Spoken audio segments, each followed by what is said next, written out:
আল্লাহ রাব্বুল আলামিন বলেন, কুল ইন কুনতুম তুহিব্বুনাল্লাহ।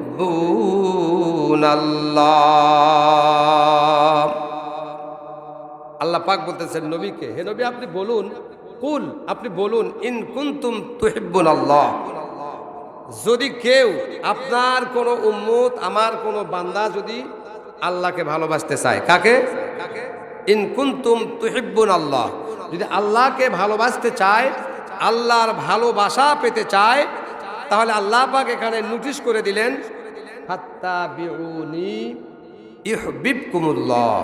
আওয়াজ দিয়ে বলেন আল্লাহু আকবার। ফাত্তাবিউনি, ও নবী তুমি বলে দাও তারা যেন তুমি নবী তোমার অনুসরণ করে। কি করে? অনুসরণ। অনুসরণ বুঝেন? নবী যা করেছে এটাই যেন করে, এর বেশিও যেন করে না, কমও যেন করে না।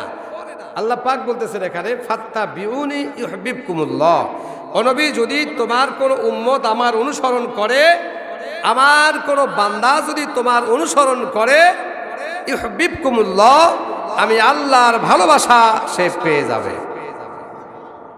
ভালোবাসার মাধ্যম হলো মুহাম্মাদুর রাসূলুল্লাহ সাল্লাল্লাহু আলাইহি ওয়াসাল্লাম। আমার আল্লাহ বলেন, ফাত্তাবিউনি ইউহিব্বুকুমুল্লাহ, আমি আল্লাহর ভালোবাসা সে পেয়ে যাবে। আল্লাহর ভালোবাসা পাওয়ার পরে আল্লাহ আমাদের কি করবেন? আই লাভ ইউ, কি বলে যেটা বলবে, তোমরা আমাকে ভালোবাসছো, আমি তোমাদের ভালোবাসলাম। আমি বললাম আই লাভ ইউ, আল্লাহ বলল আই লাভ ইউ টু, হয়ে গেল। কি বলেন? আল্লাহ পাক বলেন, ও আমার বান্দারা তোমরা শোনো, ফাত্তাবিউনি ইউহিব্বুকুমুল্লাহ, তোমাকে যদি অনুসরণ করে, অনুকরণ করে, তোমার বাস্তবতাকে যদি তাদের জীবনে কাজে লাগাইতে পারে, তাহলে আমি আল্লাহ তাকে কি করব? ওয়ায়াগফির লাকুম যুনুবাকুম, ওয়ায়াগফির লাকুম, তাকে ক্ষমা করে দেব। আল্লাহু আকবার বলেন। যুনুবাকুম, যত অপরাধ আছে, খুন খারাপি, জেনা, ব্যভিচার, সুদ, ঘুষ, ন্যায় অন্যায়, জাহেরি, বাতুনি, সগীরা, কাবিরা, যত রকমের গুনাহ আছে, যুনুবুন বহু বচন। আল্লাহ বলেন যত অপরাধ আছে, সমস্ত অপরাধ সমূহকে আমি আল্লাহ ক্ষমা করে দেব। আমাদের ক্ষমার দরকার আছে না নাই? তাহলে একটু আওয়াজটা ছোট হয়ে গেল। আল্লাহ পাক আমাদের সবাইকে ক্ষমা করে দেবেন, বলুন সুবহানাল্লাহ। আল্লাহু গফুরুর রহিম, আর আল্লাহ হলো গফুর, দয়ালু এবং রহম করনেওয়ালা। আল্লাহ ছাড়া রহম করনেওয়ালা এ জগতেও নাই, পরকাল জগতেও নাই। একমাত্র যিনি আমাদের প্রতি রহম করতে পারেন, যিনি আমাদের ক্ষমা করতে পারেন, তিনি হলেন আপনার আমার মালিক মহান রব্বুল আলামিন। আওয়াজ দিয়ে বলেন সুবহানাল্লাহ। সম্মানিত ভাইরা, আজকের আলোচনা হবে, যেহেতু রজব মাস, এ মাসে নবী করিম সাল্লাল্লাহু আলাইহি সাল্লাম মেরাজ শরীফে গমন করেছিলেন। সুবহানাল্লাহ বলেন। অনেক মুসলমান আছে, অনেক আল্লাহ পাকের বান্দা আছে যারা মেরাজকে বিশ্বাস করে, অবিশ্বাসও কারবার। আজকে কোরআনের দলিল দিয়া মেরাজকে আপনাদের কাছে প্রমাণিত করে দেব ইনশাআল্লাহ। সকলে বলেন ইনশাআল্লাহ। মহান রব্বুল আলামিন বলেন, সুবহানাল্লাযী আসরা বিআবদিহি লাইলাম মিনাল মাসজিদিল হারামি ইলাল মাসজিদিল আকসাল্লাযী বারাকনা হাওলাহু লিনুরিয়াহু মিন আয়াতিনা ইন্নাহু হুয়াস সামিউল বাসীর।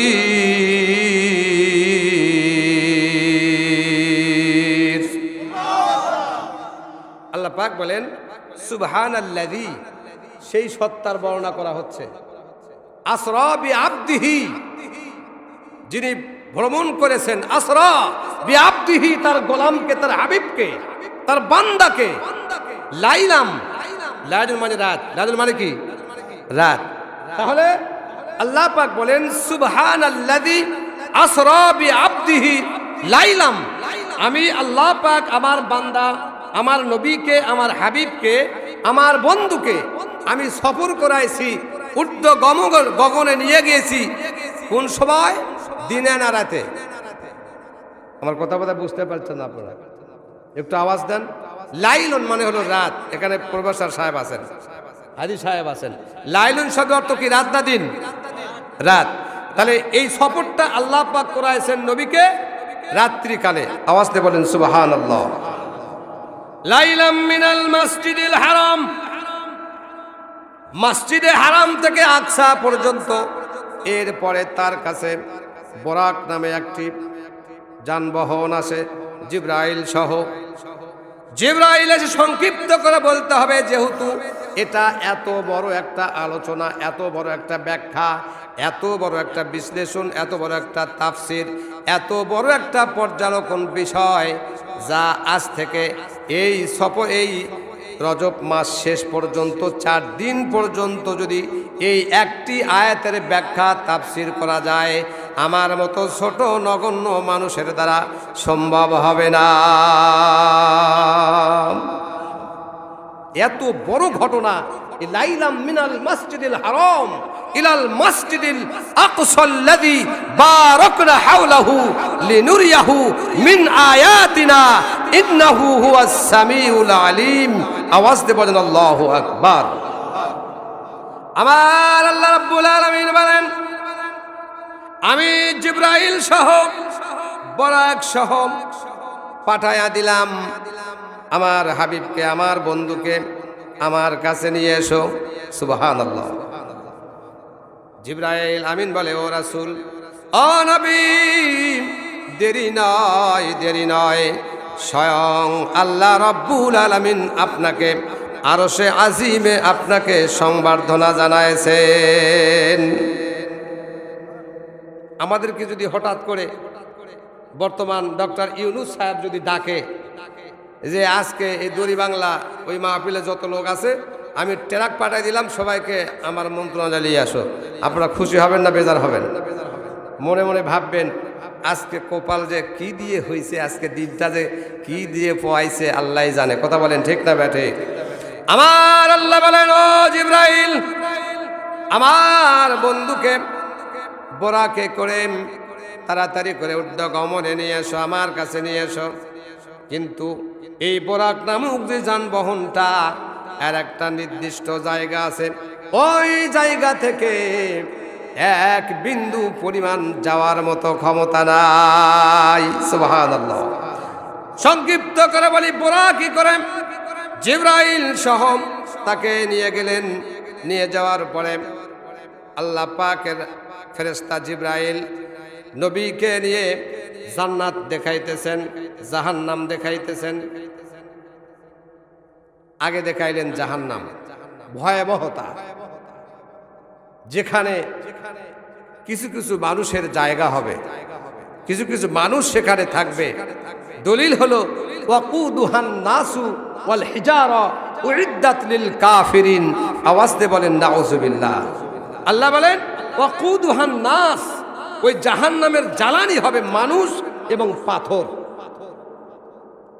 মানুষ এবং পাথর দিয়া আল্লাহ পাক জাহান্নামকে উত্তপ্ত করবেন। ওয়াকুদুহান নাসু ওয়াল হিজারা উইদ্দাত লিল কাফিরিন। সেই সকল মানুষ কারা? যারা কাফের। যারা কি? কাফের। এই কাফের সম্প্রদায়কে আল্লাহ পাক জাহান্নামে পাঠায় দিবেন। আওয়াজ দিয়ে বলেন নাউযুবিল্লাহ। আমার ইসলাম প্রেমিক ভাইরা, গভীর মনোযোগ দিতে হবে। জিবরাইল আমিন জাহান্নাম দেখাইতেছেন, নবীকে বলে, ও নবী, জাহান্নাম দেখেন, চলেন একটু হেঁটে হেঁটে যাই। যখন হাঁটতে শুরু করলেন, হাঁটার পরে দেখলেন একটা বিশাল সাগর, রক্তের সাগর, পুজের সাগর, জাহান্নামীদের রক্ত গোস্ত গলিত গরম টগবগে সাগর। ওই সাগরের ভেতরে কিছু মানুষ ঘোরাফেরা করছে, সাঁতার কাটতেছে, হাবুডুবু করতেছে। জিবরাইল নবীকে বলেন, নবী গো দেখেন এরা হলো আপনার উম্মত। নাউজুবিল্লাহ পড়েন, এরা হলো আপনার উম্মত। নবী বললেন, ইয়া জিবরাইল, এই টগবগে দুর্গন্ধযুক্ত রক্ত পুজ সাগরের মধ্যে কেন হাবুডুবু করে? কি অপরাধ তাদের? আল্লাহ পাকের ফেরেশতা জিবরাইল নবীকে বলে, নবী গো এরা আপনার উম্মতের মধ্যে যারা সুদের মধ্যে টাকা লাগায়া মুহূর্তের মধ্যে তালা তালা বাড়ির বিল্ডিং আলা হয়ে গেছে। আছে না নাই? আপনাদের মধ্যে নাই, সব আল্লাহর ওলি আছে। তাহলে একটা আওয়াজ দিয়ে বলেন, এরকম সুদারুর কারবার আপনাদের এলাকা আছে? আমাদের এলাকা কম বেশি ভরপুর। আর যদিও না থাকে কিস্তির জ্বালা আছে না নাই? কিস্তির জ্বালা আছে না নাই? কি সুদ না অন্য কিছু? এই কিস্তি যে নির্মাণ করলো যে ব্যক্তিটা, যার কাছ থেকে কিস্তির উৎপত্তি হলো, আপনারা যে কিস্তি নেন, এই কিস্তি কোন জায়গা থেকে আসছে একটু বলতে পারবেন?